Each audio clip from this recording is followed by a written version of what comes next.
The New York Islanders front office search took another turn as they were given permission to speak to Brendan Shanahan. We'll talk about how that impacts the search and a lot more on today's Locked On Islanders podcast.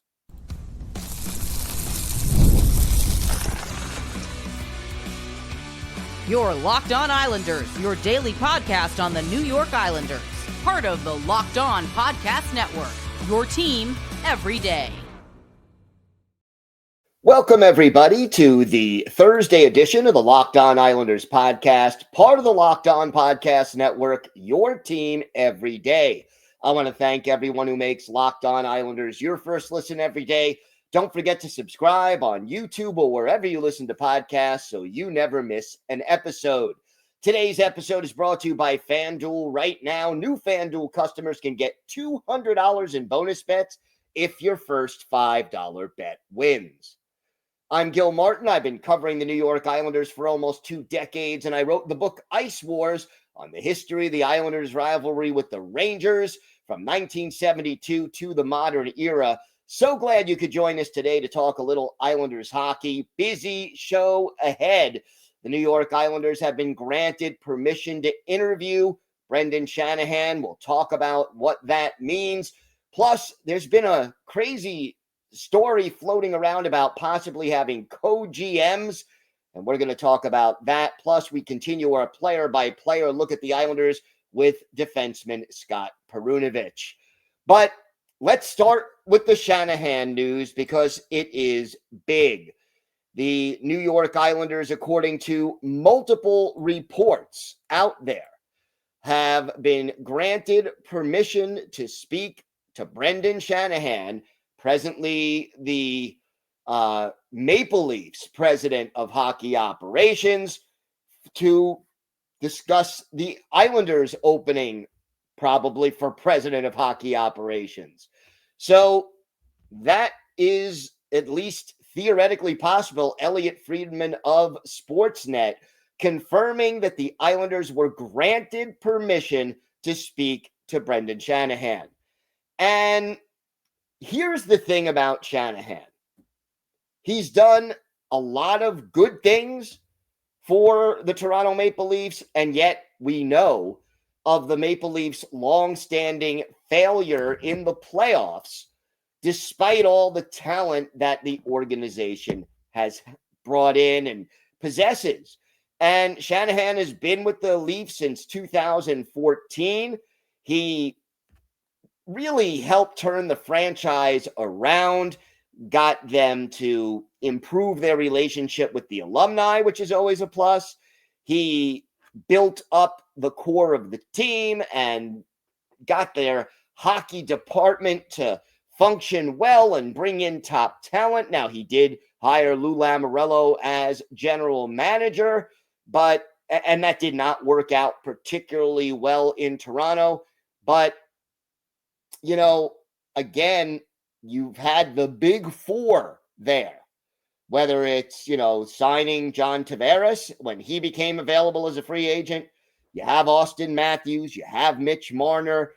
This is, and William Nylander, you have a team that has been considered a cup contender over the last, let's say 6 or 7 years. The fact that they have only won 2 playoff rounds over that time period, however, gives a cause for concern.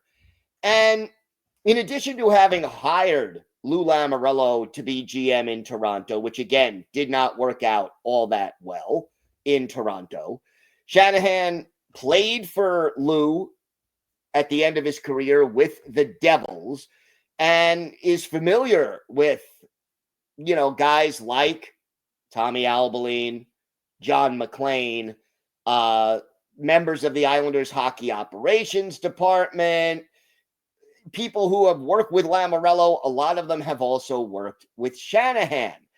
And, whether or not that makes sense to keep some form of continuity there, it kind of remains to be seen. And, the the fact about Shanahan, never played for the Islanders, obviously, and that shouldn't be a big consideration. Maybe if two candidates are dead even and one of them has a history as a player or assistant or something with the Islanders, yeah, you want to go with that guy. But overall, Shanahan has played, Hall of Fame career, and realistically has run a good organization. But it's one of those organizations that, okay, here's how I'll put it. The same way that Lou Lamoriello and the Islanders stagnated in the muddy middle after the two runs to the Cup conference final in 2020 and 2021.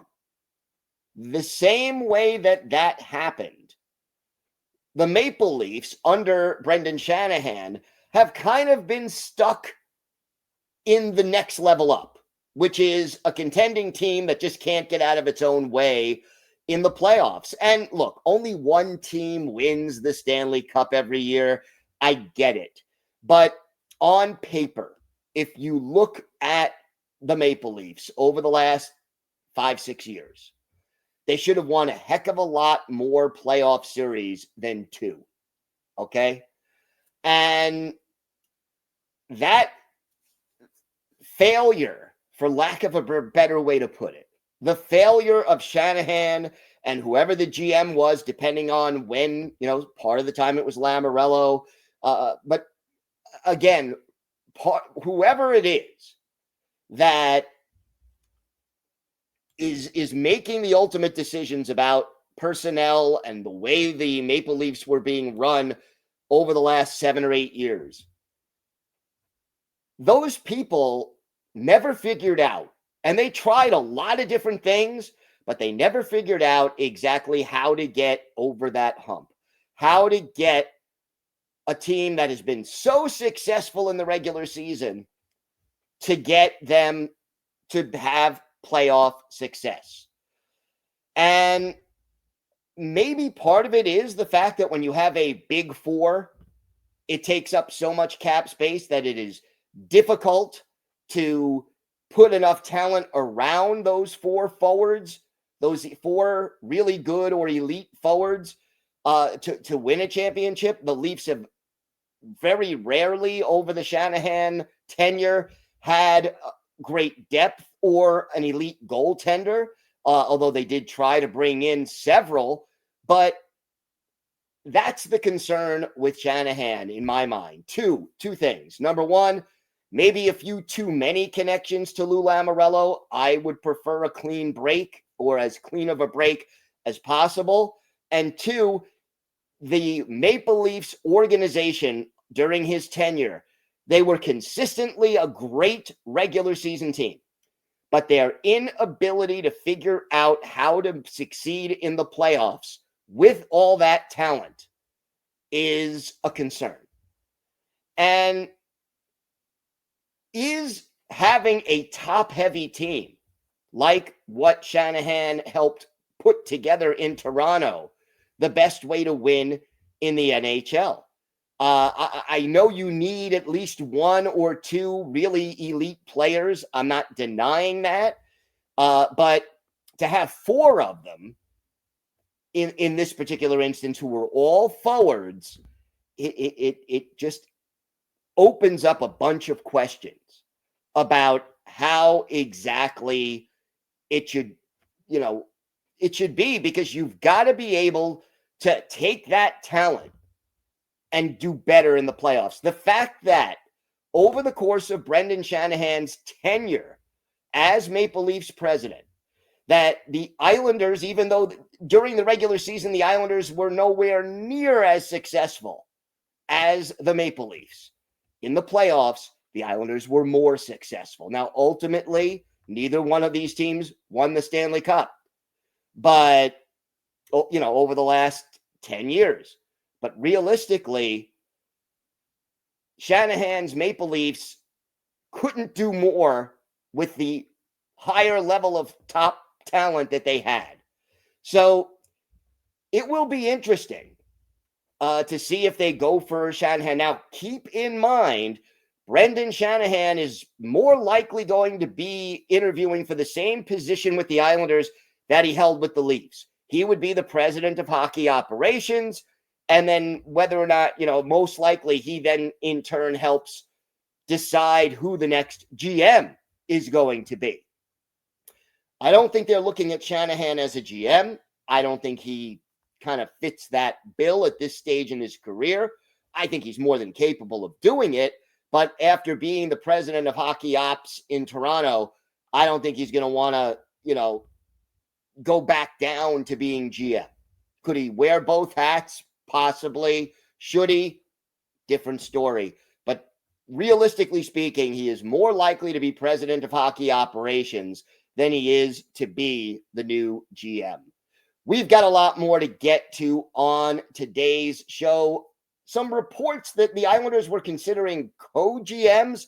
We'll talk about those reports and why it's not a good idea. We'll continue our player-by-player look at the Islanders roster with Scott Perunovich, and we'll discuss his potential future role with the Islanders. And for our Islanders birthday of the day, a Finnish defenseman who was with the team in the early to mid-2000s. Let's see if you can guess who this former Flyers draft pick was. All that and more on today's Locked On Islanders podcast. Today's episode is brought to you by FanDuel. The NBA playoffs are in full swing, and every night delivers highlight-worthy performances, major momentum shifts, and can't-miss moments. Whether it's the game-winning shot or a breakout player, there's never been a better time to get in on the action. FanDuel makes it easy to stay in the game before tip-off and live.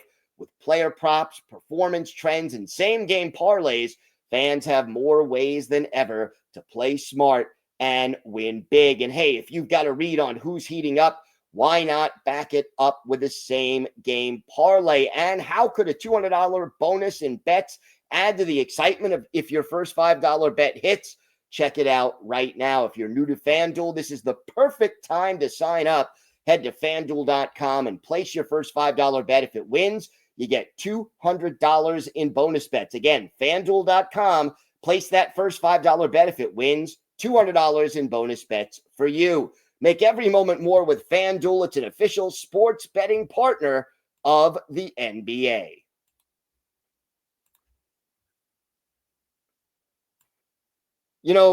So many rumors go around when your team has a search like this, okay? No doubt that, these kind of things get a little interesting and a little messy and what have you.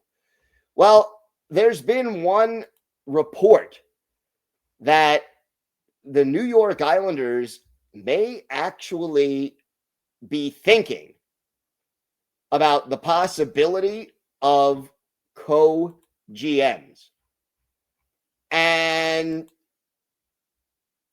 quite honestly, I just don't think that co-GMs is the way to go. It just isn't workable under the circumstances. And yeah, I mean, when you're having difficulty making a decision between Bergevin and Darche, you may want to say, hey, we could have both.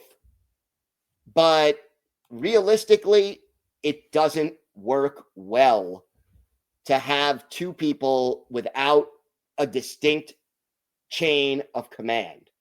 So Marc Bergevin, he appears to be the favorite as of the latest reports.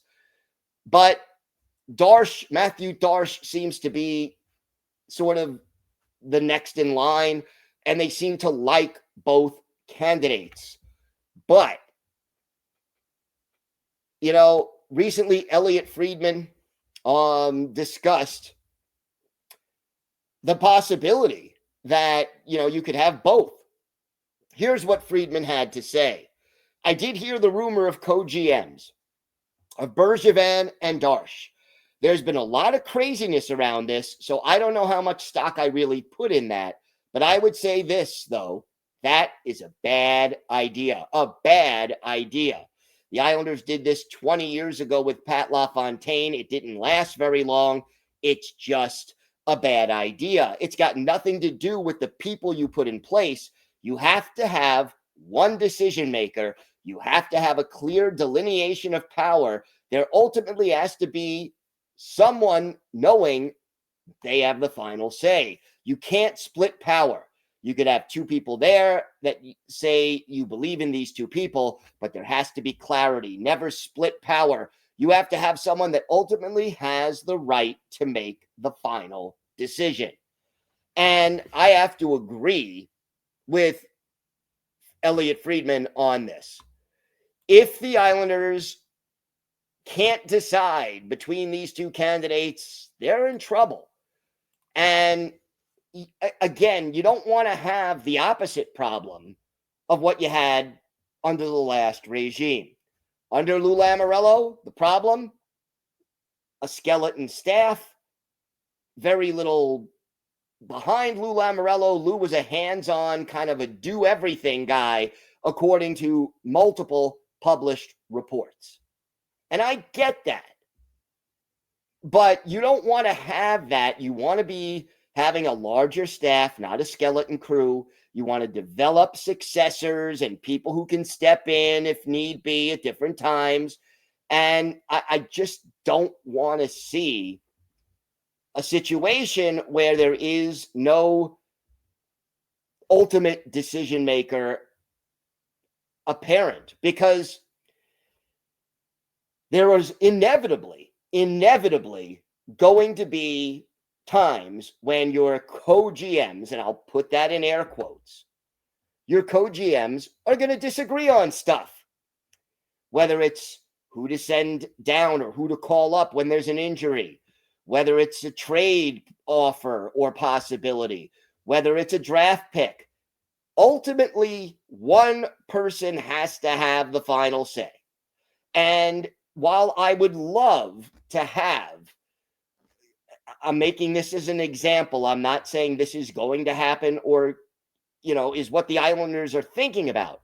But if you bring in Bergevin, for example, as president of hockey operations, and you bring in Darsh as the GM, I could see that working as long as the responsibilities and powers of each of them are clearly delineated in the job description.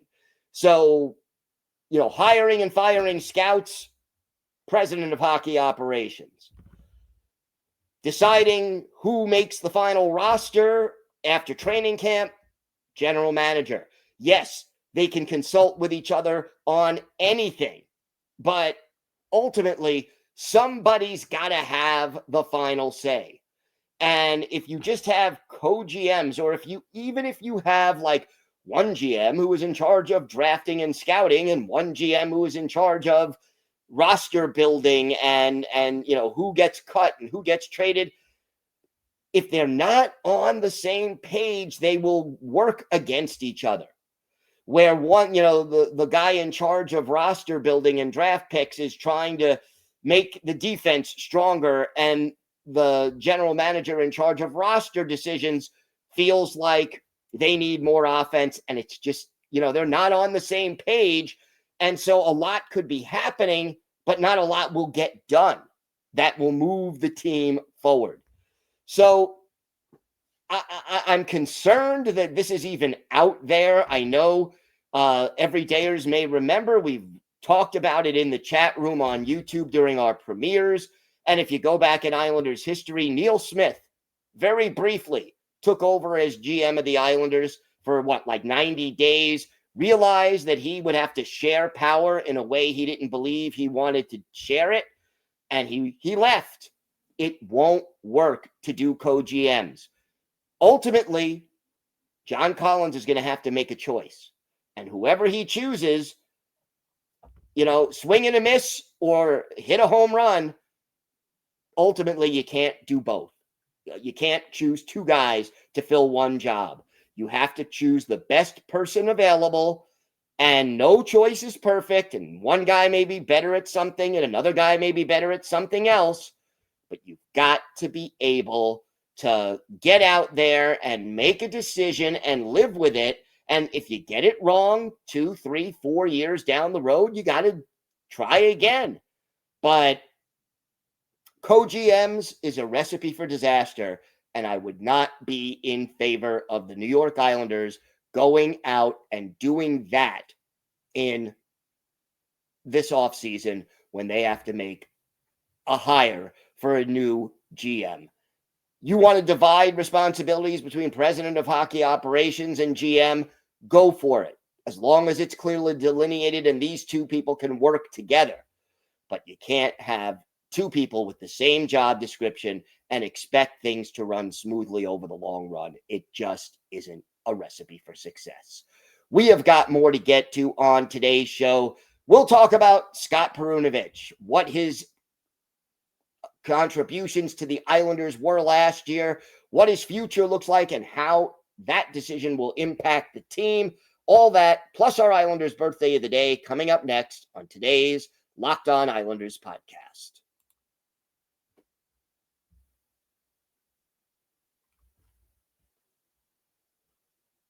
So we continue our player-by-player review of the past season and a look ahead at how these players will impact the team, what their role will be with the team going forward. Yesterday, we discussed Pierre Engvall. We've already discussed Matthew Barzal, Simon Holmstrom, Semyon Varlamov, Matt Martin, Kyle Palmieri, and now today it's Perunovich time as we discuss Scott Perunovich.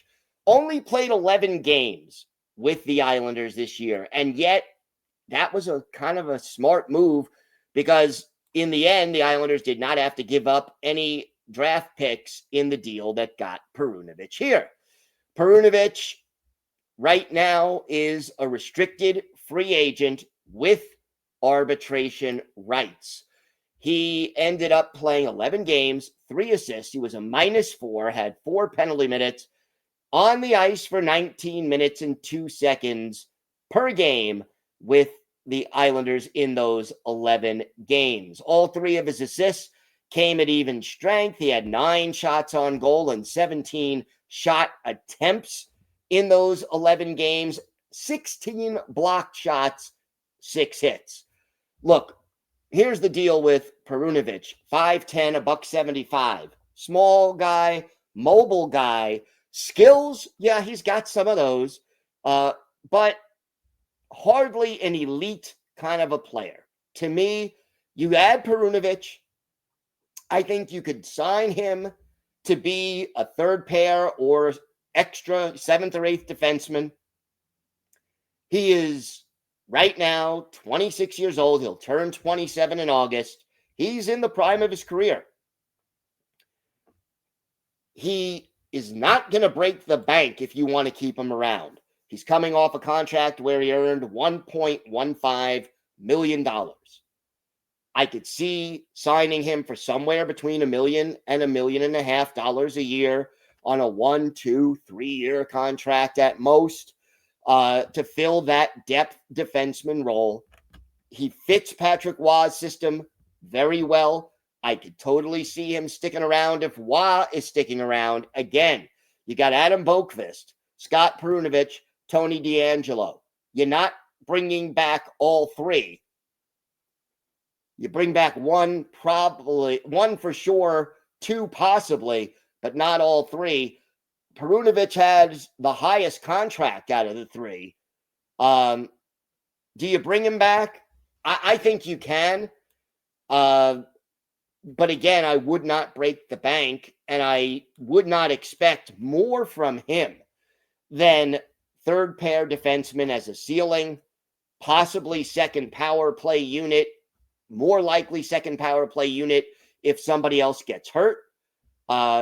Because, you know, if it's Dobson going to be on the power play unit, DeAngelo would be on the second power play unit as the quarterback over Perunovich, most likely. If you draft Schaefer, number 1, Schaefer is most likely taking over and going to be one of the quarterbacks on either the first or second power play unit, probably the second unit as a rookie at least.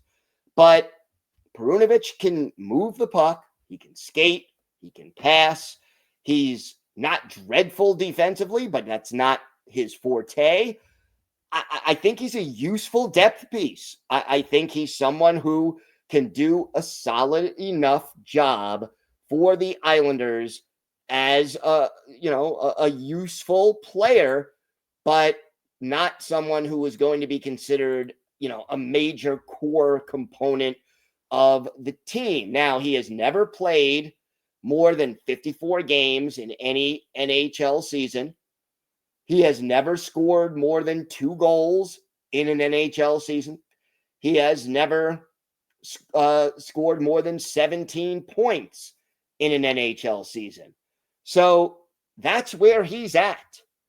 And hopefully, the Islanders figure out whether or not he stays. And again, I think a lot of it is attached to Patrick Roy. If Roy is back, the odds of Perunovich coming back go up substantially. Time now for our Islanders birthday of the day. Let's see if you got this one. Today is the 50th birthday of former Islanders defenseman Janne Niinimaa.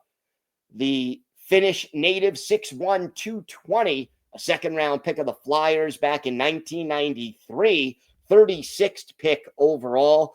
Joined the Flyers for the 96-97 season, then played for Edmonton up until 2002-2003. Islanders acquire him late in that season. He plays a full year with the Isles in 2003-2004, half a season with the Isles in 2005-2006 after the lockout that canceled the 04-05 season.